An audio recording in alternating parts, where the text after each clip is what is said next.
Welcome back, everybody, to Clicks and Bricks. My name is Ken, where every day we talk about business and technology. If you like business and technology, smash that like and subscribe button.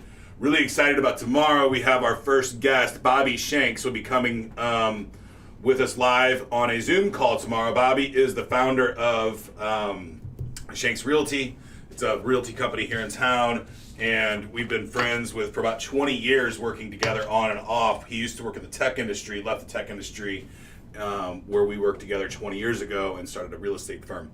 So, and then we recently got reacquainted because his daughter is taking boxing lessons from one of my coaches at my gym. So, it should be a really good interview. And then we have a bunch of interviews. We have at least 2 interviews next week. So I'm super excited about that. Angela, she owns Exit 11, and Aaron, he owns a sports clothing line. So that's really bopping right now.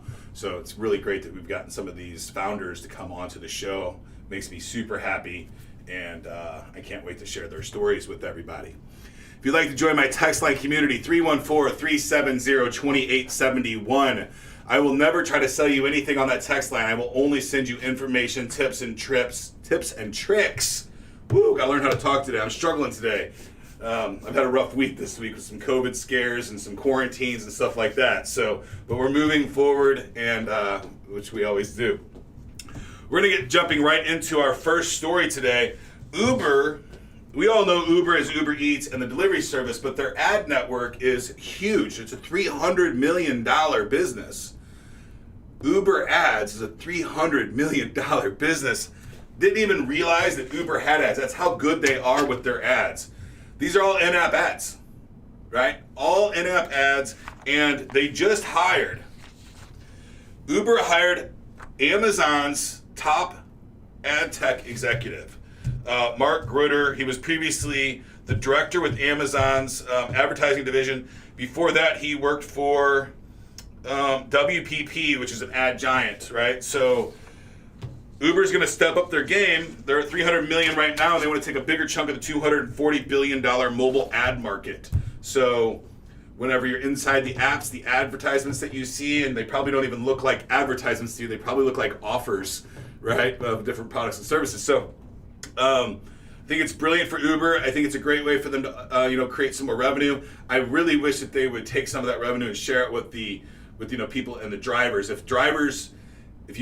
think that if you saw an ad in an Uber and the driver that was there, that Uber driver should probably get some of the ad spend as well, right? And split that up and get these drivers a more livable wage, right? These guys are hustling.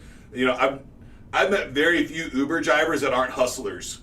The Uber Eats guys are a little more laid back, but the Uber drivers, the good ones, and I always go black and premium because I'm a little bit of a diva in my old age, I guess. I didn't have a lot of niceties when I was a kid, so now I kind of like taking the little extra stuff in life. So I think it's great. I wish they would do something more for the community with that ad money.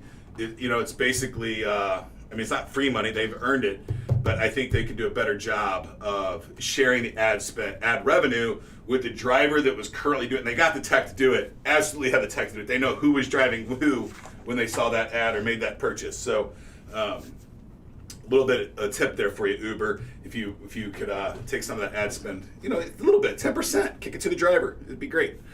Moving on, Janzimmerman. This is really interesting shit. So Janzimmerman runs a YouTube channel, right? You probably don't know her unless you have Tourette's or you enjoy watching that kind of stuff. It can be comical. I don't like them. And, there's a couple people that I follow on TikTok that have Tourette's. Sometimes it's cute. I feel like I'm always making fun of them, though. I feel more like I'm laughing at them than with them. And so it really just doesn't give me a good feeling. But I think that it's a phenomenal tool for people with Tourette's to be able to identify with other people with Tourette's, right? I have mental health issues in my family, and it's a big deal. It's something that we all in my family are aware of. We deal with. My son is nonverbal autistic, so I'm no stranger to tics, right? But I think it's great that the community that we have with TikTok and Facebook and YouTube, that these creators with these highly specific kind of illnesses have a platform to go on and share with their community. But this one kind of went sideways. her name is Janzimmerman. She's German, so I'm going to butcher a lot of these names, right? Her channel is named, it's something like Brain Full or something like that, but it's a German word. Thunderstorm in my head is the American translation. I can't say the word. Gewitter im Kopf, I think is how you say it. I didn't take German in high school. But the meaning is thunderstorm in my head, and it's her YouTube channel. She's got Tourette's. She's 23 years old. So she's an inspiration to all of these kids with Tourette's. But they started watching her, and then the Tourette's doctor started seeing something very interesting. Because this Jan's got some very specific tics, right? And she does them in German. So one of hers is she yells flying sharks and Hail Hitler and you are ugly and Pommies, which means chips in German. And now you got these American kids that are mimicking the tics of a German girl with Tourette's. And the doctors were really confused because she's been doing, she's been treating Tourette's syndrome for 25 years. And she had seen all kinds of different tics, but she had never seen somebody with similar tics, but these are identical tics, right? She had several patients with identical tics. So she started doing some research and found that these are the tics of this YouTube star. It's kind of goofy and kind of fun at the same time, but you know, when you have a platform and you have followers, you know, people are going to mimic people, and it happens. And I don't think they ever really knew, because they didn't have a gathering of people with Tourette's that they would adopt other people's syndromes. You know, when I was in school, I don't think we had a single kid with Tourette's in the whole school, and I went to a school like, 2,000 kids in my high school. So, and we might have had somebody with Tourette's, and they just hide it really well. And I was even more so. I was in all the learning disability classes for my dyslexia, so I definitely would have known them, because I was in with Down syndrome kids and autism kids and all kinds of fun stuff. So. Anyway, I lost my paperwork for the next story, but this one's a little concerning. Again, man, I hate getting into politics, but this is Geofence Warrants. So what the government is doing, and Google said that the frequency of geofence warrants is increasing at a dramatic rate. And what this is that they'll put a warrant out to these ISPs that have wireless hotspots and stuff, or the phone providers, AT&T, Apple, and they'll do, give me everybody that was in this area at this time, right? And then they turn that over. So that seems to me like an invasion of privacy, but it goes back, we talked about privacy a couple episodes ago and expectations of privacy. So I think we're going into a world that if you have a vehicle, if you're in a vehicle or you have a mobile device on you, I don't think you have an expectation of privacy any longer. And that sucks, right? Because this is part of the technology. This is stuff that we use all the time. I don't know. I really struggle with this privacy thing, because is it really important? I think it is wildly important. I have no reasons why it's important to me other than patriotism, and it's the right thing to do, and your business is your business, and I knock on closed doors, and I don't ask people what their business is, and I don't ask them how much money they make, right?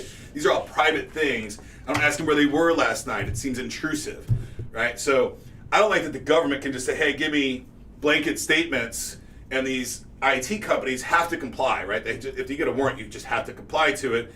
And, they just don't have any good stance for knowing where I was when I was there, and they could pick me up in that.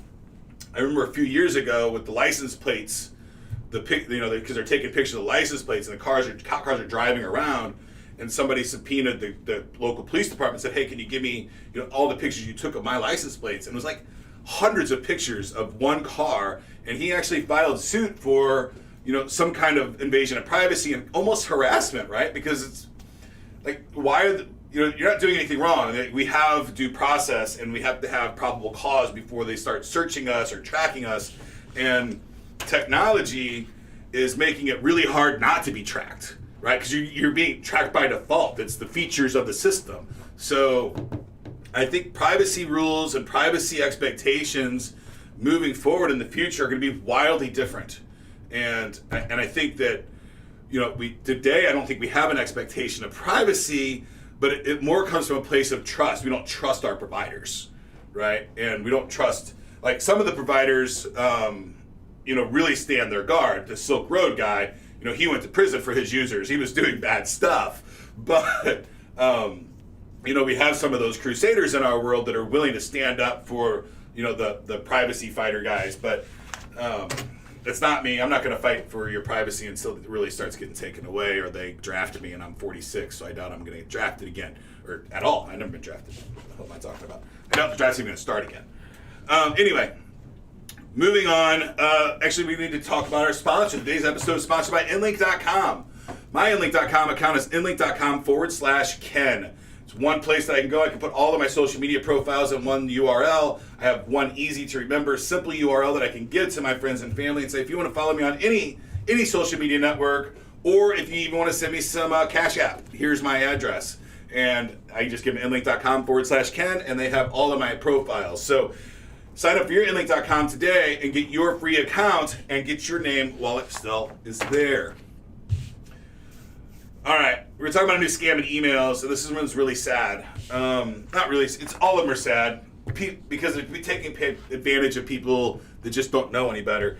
So if you have, and this is targeting Gmail and Outlook users right now, and they're calling it a vishing hack.